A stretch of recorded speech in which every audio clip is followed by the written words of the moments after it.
warahmatullahi wabarakatuh. Pada pertemuan kali ini, pada mata kuliah kimia analitik, saya akan menjelaskan tentang dasar-dasar kromatografi. Jadi sejarahnya, asal mulanya, asal kata dari kromatografi itu berasal dari bahasa Latin, yaitu chromatus grabein, yang artinya chromatus itu warna, grabein itu menulis. Jadi pada tahun 1903, Mikhail Tsvetanov, bangsa Rusia, ahli botani, berhasil memisahkan klorofil dari pigmen lain pada ekstrak tanaman. Jadi menggunakan teknik kromatografi kolom ini. Jadi oleh karena itu dari asal mulanya dapat memisahkan warna dengan melalui beberapa teknik. Nah, ini disebut dengan asal mula dari nama kromatografi. Jadi melalui kolom gelas yang diisi dengan kalsium karbonat atau HCO3 sebagai adsorben penyerap. Kemudian ekstrak tanaman dalam petroleum ether dialirkan ke dalam kolom. Sehingga terjadi pemisahan berupa pita atau zona yang berbeda-beda warnanya dan berbeda-beda tempatnya. Sehingga kesimpulan dari swot tersebut, maka pigmen lebih kuat terserap oleh adsorben, menggantikan tempat dari pigmen yang diserap lebih lemah. Jadi penemuan kromatografi yang pertama ini disebut dengan kromatografi kolom absorpsi. Jadi kromatografi kolom absorpsi ini merupakan kromatografi yang paling awal ditemukan. Kemudian pada perkembangan selanjutnya, kromatografi kolom ini tidak hanya digunakan untuk memisahkan klorofil, pigmen klorofil, tapi juga dilakukan pemisahan untuk bermacam-macam zat warna dalam tanaman, seperti zat warna karoten dalam wortel. Kemudian perkembangan selanjutnya, kromatografi kolom ini tidak hanya digunakan untuk zat yang berwarna, tapi digunakan untuk memisahkan zat-zat yang tidak berwarna juga. Nah, metode ini yang selanjutnya disebut dengan kromatografi partisi. Jadi kolom gelas diisi silika gel yang mengandung air, kemudian digunakan untuk memisahkan zat ke dalam komponen-komponennya. Jadi asal mulanya kromatografi partisi ini dilakukan pada kertas saring, sehingga karena menggunakan kertas saring, maka disebut dengan kromatografi kertas. Tuh, asal mula dari kromatografi sejarahnya. Nah, selanjutnya 4 tahun selanjutnya, ilmuwan Tiselius ini yang berasal dari Swedia, beliau memenangkan hadiah Nobel bidang analisis dengan elektroforesis dan absorpsi. Jadi elektroforesis ini merupakan perkembangan lebih mutakhir dari pemisahan secara kromatografi. Dan perkembangan selanjutnya, Martin Ensinger ini juga menemukan teknik dari kromatografi yang terbaru sehingga hadiah Nobel juga. Untuk keperluan analisis, kromatografi kertas ini lebih banyak digunakan karena lebih simpel dan lebih mudah diperoleh serta tidak memerlukan sampel yang banyak. Sedangkan untuk kromatografi kolom ini digunakan untuk keperluan preparatif. Jadi untuk keperluan analisis lebih banyak menggunakan kromatografi kertas. Untuk keperluan preparatif, misalkan kita mempreparasi sampel atau mau memisahkan senyawa pigmen dengan warna yang lainnya, digunakan kromatografi kolom. Pada perkembangan selanjutnya, terdapat juga kromatografi lapis tipis. Ini merupakan pengembangan kromatografi kolom yang pertama, yang digunakan oleh Ismailon dan Schreiber. Kemudian dikembangkan oleh Stahl. Nah, perkembangan selanjutnya, kromatografi ini melibatkan alat bantu. Jadi digabungkan dengan komputer dan dengan alat yang lainnya. Sehingga lahirlah instrumen-instrumen analisa yang berbasis kromatografi. Contoh GC-MS, ini kromatografi gas spektrometri massa. GC-MS ini merupakan alat yang sangat sering saat ini dalam penelitian yang berbasis senyawa, perkembangan senyawa kimia sering digunakan kromatografi GC-MS ini. Untuk HPLC-MS ini biasanya untuk pemisahan beberapa senyawa yang tidak bisa menguap. Kemudian ada kromatografi ion dan elektroforesis, ini juga perkembangan yang terbaru dalam analisa, di bidang analisa. Dan bermacam-macam instrumen kromatografi ini, asas yang melandasi kinerja instrumen ini sama, yaitu kromatografi. Jadi, dapat disimpulkan definisi kromatografi adalah metode pemisahan fisika di mana komponen yang akan dipisahkan didistribusikan di antara dua fasa, yaitu fasa diam dengan luas permukaan yang besar dan fasa gerak yang terperkolasi pada permukaan fasa diam. Jadi ada dua fasa kromatografi ini, metode pemisahan yang terdiri dari fasa diam dan fasa gerak. Jadi prinsipnya di situ. Menurut IUPAC, International Union of Pure and Applied Chemistry, kromatografi adalah metode yang digunakan terutama untuk memisahkan komponen dalam sampel. Jadi ini merupakan metode pemisahan. Nah, intinya di sini yang didistribusikan di antara dua fasa, yaitu fasa diam dan fasa gerak. Fasa gerak ini yang sering kita sebut dengan fasa mobile, biasanya eluen, menggunakan eluen. Fasa diam berupa padatan cairan, padatan atau cairan yang dilapiskan pada padatan gas. Nah, penempatan fasa diam ini dapat ditempatkan di beberapa macam. Jadi bisa dimasukkan di dalam satu kolom atau ditabur sebagai lapisan tipis, atau didistribusikan sebagai film maksudnya film tipis, dan lain sebagainya. Nah, prinsip dasar kromatografi ini, pemisahan dengan metode kromatografi dapat terjadi karena satu molekul senyawa yang satu dengan yang lainnya memiliki sifat yang berbeda. Apa yang bisa mendasari senyawa ini dapat kita pisahkan dengan kromatografi? Kita perlu melihat beberapa poin berikut ini, yaitu memiliki kelarutan yang berbeda terhadap suatu pelarut.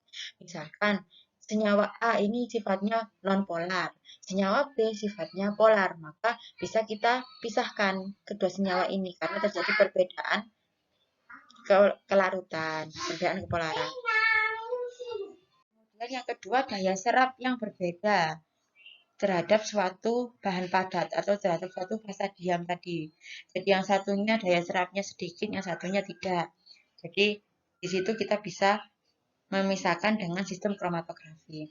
Yang ketiga adalah titik didihnya pada temperatur yang berbeda. Pemisahan secara kromatografi ini, senyawa-senyawa yang akan dipisahkan ditempatkan dalam sistem yang bergerak, fasa mobile. Jadi eluen-nya, jadi sampelnya itu kita larutkan dalam fasa geraknya dulu, yang mengalir melalui suatu sistem yang diam, fasa diam.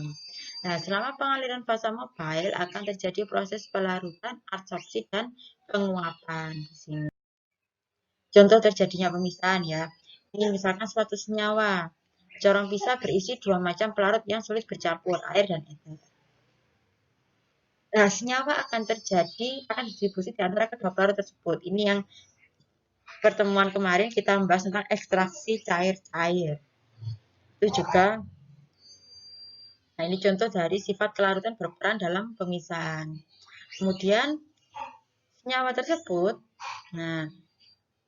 dimasukkan ke cairan yang berisi adsorben atau arang, sehingga senyawa terdistribusi di antara cairan dan adsorben. Itu kelarutan dan adsorpsi berperan. Ini ya. Jadi kalau yang diekstraksi pelarut, jadi kita anggaplah kalau dalam ekstraksi cair-cair kan ada fase cair, dua fase sama-sama cair.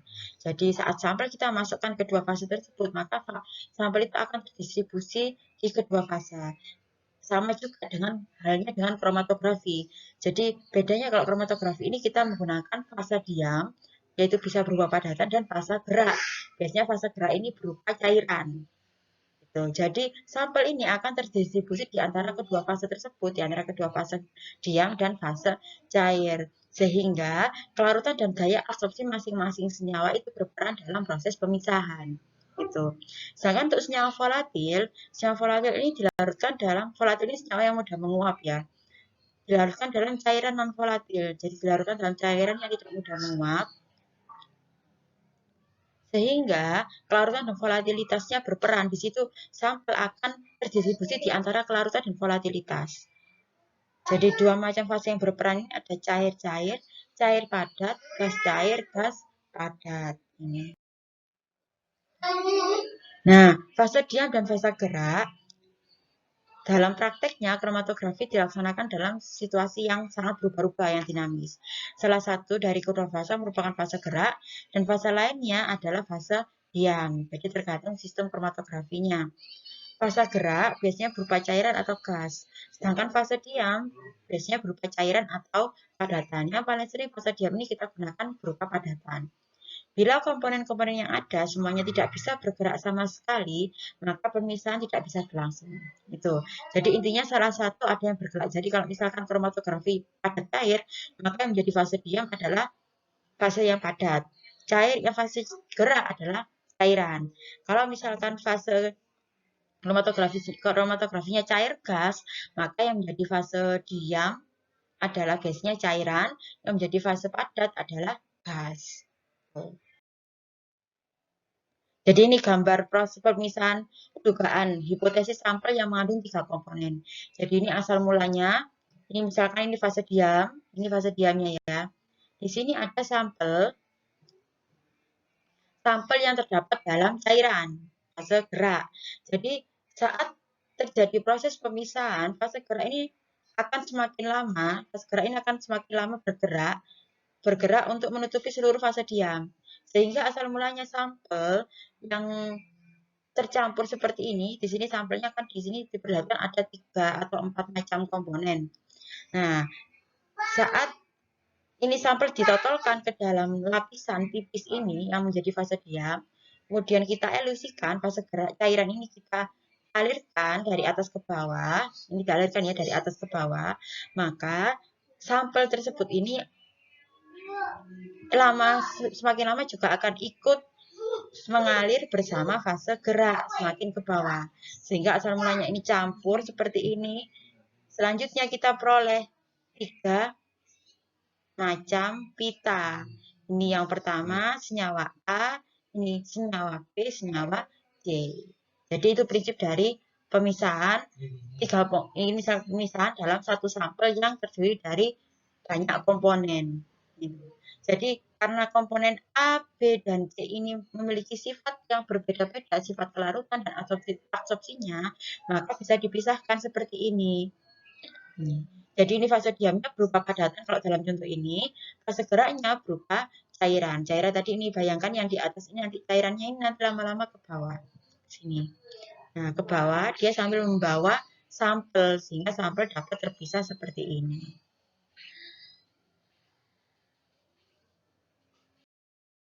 Nah, selanjutnya penggolongan kromatografi. Jadi jenis kromatografi ini digolongkan berdasarkan jenis fase gerak dan fase diamnya.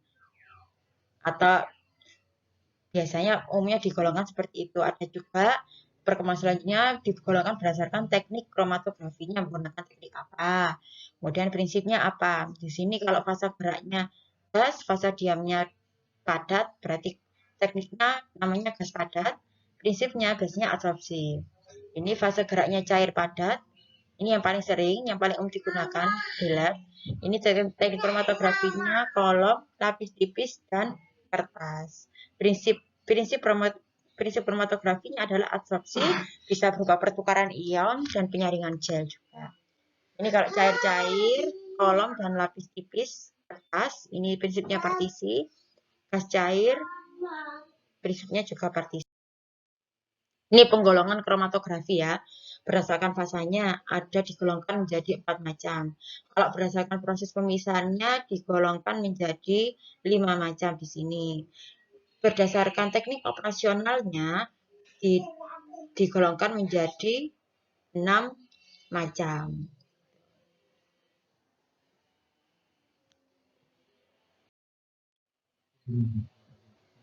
Ini kromatografi cair padat. Itu bisa kita juga sebut dengan kromatografi absorpsi. Fase diamnya berupa zat padat aktif, fase geraknya cair. Jadi ini digunakan sangat luas untuk analisa kimia organik, senyawa organik, dan biokimia untuk kromatografi cair padat ini. Dilakukan pada kolom yang diisi silika gel atau alumina sebagai adsorben. Ini yang kedua, kromatografi cair-cair. Fase diamnya zat cair yang diterapkan pada fase padat yang tidak aktif. Fase geraknya cair. Contoh sederhananya ini kromatografi kertas. Ini selanjutnya kromatografi gas padat. Ini lama tidak ada perkembangan sampai ditemukan fase padat yang baru ya untuk teknik kromatografi ini. Dengan ini kromatografi gas cair dikenalkan pertama kali pada tahun 1952. Metode ini sangat efisien dan serbaguna. Sehingga metode pilihan dalam sebagai metode pilihan dalam kromatografi karena dapat memisahkan dengan cepat dan peka. Jadi biasanya kromatografi gas cair ini biasanya ada beberapa instrumen yang menggunakan prinsip kromatografi. Ini kromatografi pertukaran ion.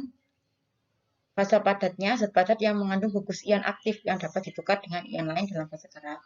Khusus digunakan untuk spesies ion seperti campuran logam tanah. Ini kromatografi penyaringan gel. Fase diamnya berupa gel yang dimodifikasi, yang terdiri dari modifikasi dextran, yaitu molekul polisakarida Sekadex. Bahan ini dapat menyerap air membentuk susunan seperti saringan yang dapat memisahkan molekul berdasarkan ukurannya. Untuk tekniknya, kromatografi permeasi gel ini tekniknya sama dengan kromatografi filtrasi gel. Sama, dan fase diamnya berupa polistiren. Nah, elektroforesis ini yang sering digunakan dalam pemisahan molekul biokimia, misalkan DNA, pemisahan asam amino. Jadi merupakan kromatografi cair-cair yang diberi medan listrik. Jadi kromatografi ini pada dasarnya pemisahan berdasarkan muatan positif dan muatan negatif. Jadi senyawa yang bermuatan positif akan bergerak ke kutub yang bermuatan negatif. Sedangkan senyawa yang bermuatan negatif akan bergerak ke kutub yang bermuatan positif. Jadi kecepatan geraknya tergantung besarnya muatan. Ini contohnya biasanya digunakan pada asam amino, peptida, asam nuklea. Jadi untuk analisa DNA, identifikasi DNA, identifikasi protein, ini menggunakan sistem prinsip elektroforesis ini. Jadi untuk orang-orang kesehatan biasanya juga menggunakan elektroforesis. Biasanya elektroforesis digunakan dalam bidang forensik kalau di bidang kesehatan. Jadi ini ada muatan plus atau minus, kation atau anion. Kation yang bermuatan plus bergerak ke arah katoda, anion yang bermuatan negatif bergerak ke arah anoda. Katoda dan anoda diletakkan dalam larutan.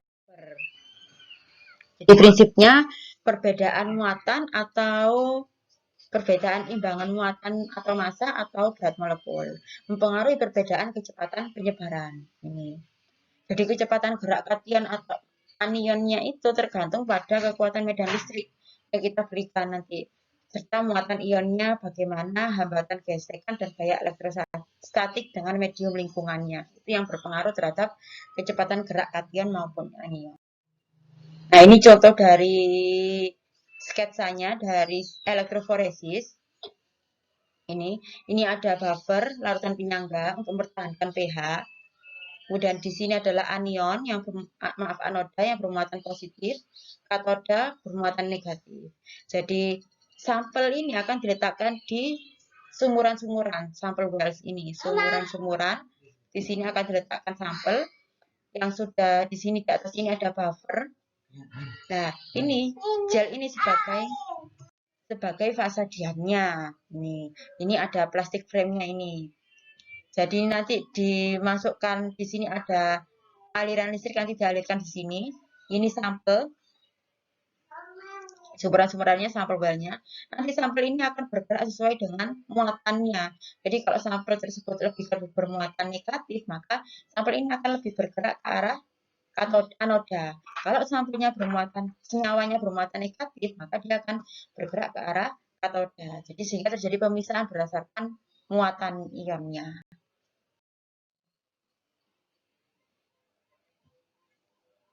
Jadi ini contohnya kalau kita mau identifikasi DNA. Jadi kalau mau tes DNA kita menggunakan analisisnya menggunakan elektroforesis. Jadi ini ada yang pertama yaitu enzim restriction, enzim yang mencegah pemecahan DNA menjadi segmen yang lebih kecil. Di sini kita perlu restriction enzim di sini, nanti diletakkan juga di sumuran-sumuran ini. Kemudian ada DNA segmen kemudian segmen DNA kita masukkan ke dalam sumuran. Nah, sumuran ini dalam gel. Kemudian gel yang terdapat gel yang di sini kita berikan larutan buffer untuk mempertahankan pH sehingga lebih stabil strukturnya di dalam chamber ini. Nah, ini ada gelnya di sini terletak di antara dua elektroda yaitu katoda dan anoda. Saat muatan listrik kita masukkan, kita alirkan ke dalam elektroforesis ini, nah ke dalam plat ini, ke dalam gel, maka secara nggak langsung DNA ini akan terpisah, akan bergerak mengikuti sifatnya. Jadi kalau DNA ini asam nukleat yang sifatnya negatif, maka dia akan bergerak ke arah katoda. Sedangkan asam nukleat, DNA ini kan terdiri dari asam nukleat ya. Jadi kalau asam nukleatnya ini bermuatan positif, maka dia akan bergerak ke arah anoda. Sehingga terjadi pemisahan. Nanti terbentuk pita-pita. Jadi pita-pitanya seperti ini. Dari sini kita bisa mengidentifikasi DNA yang ada di sampel itu. Oke, sekian untuk penjelasan dari saya. Silahkan bertanya pada sesi diskusi yang telah dijadwalkan. Assalamualaikum warahmatullahi wabarakatuh.